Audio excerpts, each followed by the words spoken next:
17 বছর নিজের দেশ, মাটি, মানুষের কাছ থেকে চক্রান্তমূলকভাবে তাকে বাধা দিয়ে আটকে রাখা হয়েছে। আজকে সারা দেশে শুভেচ্ছা জানানোর জন্য বাংলাদেশ থেকে লক্ষ লক্ষ মানুষ, বাংলাদেশের বিভিন্ন প্রত্যন্ত অঞ্চল, জেলা থেকে লক্ষ লক্ষ মানুষ ঢাকার দিকে ছুটে আসছেন শুধু প্রিয় নেতাকে এক নজর দেখার জন্য। 17 বছর নিজের দেশ, মাটি, মানুষের কাছ থেকে চক্রান্তমূলকভাবে তাকে বাধা দিয়ে আটকে রাখা হয়েছে। আজ তিনি আসছেন শুধু এক নজর দেখার জন্য। আজকে মানুষ সমাগম হচ্ছে ঢাকা শহরে। বন্ধুরা আমার, আমরা সরকারের কাছে বলেছি তার পর্যাপ্ত নিরাপত্তা দেওয়ার জন্য।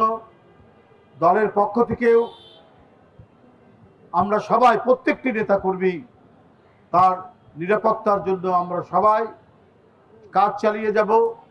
সরকার কথা দিয়েছেন তার নিরাপত্তা নিশ্চিত করবেন ইনশাল্লাহ। তিনি নেমেই তার মা, যিনি ভালোবাসায়, মায়ায়, মমতায় কোনোদিনও জোর করে লাল চোখ দেখিয়ে বাংলাদেশের মাটি থেকে যাকে পাঠানো যায়নি, তিনি আজ এক মরণাপন্ন ভয়ঙ্কর অসুস্থতার মধ্যে চিকিৎসাধীন রয়েছেন এভার কেয়ার হাসপাতালে। উপস্থিত নেতৃবৃন্দ, আজকে সারা জাতি নেত্রীর জন্য আল্লাহর কাছে দোয়া করেছেন, তার সুস্বাস্থ্যের জন্য আল্লাহর কাছে দোয়া করেছেন, তার দীর্ঘায়ুর জন্য আল্লাহর কাছে দোয়া করছেন। তার সেই সংকটাপন্ন মাকে প্রথমে দেখতে তিনি যাবেন এভার কেয়ার হাসপাতালে বিমানবন্দর থেকে নেমে, এবং যাওয়ার পথে 300 ফিটে উপস্থিত যে জনসমাগম, সেখানে তিনি একটি সংক্ষিপ্ত শুভেচ্ছা বক্তব্য দিয়ে তিনি তার মাকে দেখতে যাবেন। তারপরে সেখান থেকে তিনি বাসায় যাবেন।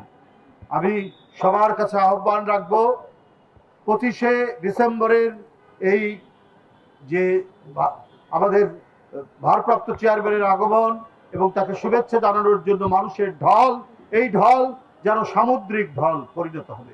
কিন্তু সবাইকে শান্তিপূর্ণভাবে থাকতে হবে, রাস্তার দুই ধারে দাঁড়িয়ে তাকে অভিনন্দন জানাতে হবে, শুভেচ্ছা জানাতে হবে। কেউ কোনো বিশৃঙ্খলা করবেন না, রাস্তার মধ্যে যেন কোনো ধরনের ইয়ে না হয়। বাসায় যাওয়া পর্যন্ত উনি তার মা দেশনেত্রী বেগম খালেদা জিয়াকে দেখে বাসায় যাওয়া পর্যন্ত আপনারা রাস্তার দুই ধারে উপস্থিত থাকবেন, তার আগে সেখান থেকে যাবেন না। এই বলে আমি আমার বক্তব্য, এই মিছিল পূর্ব উপস্থিত বক্তব্য এখানে শেষ করছি। ধন্যবাদ।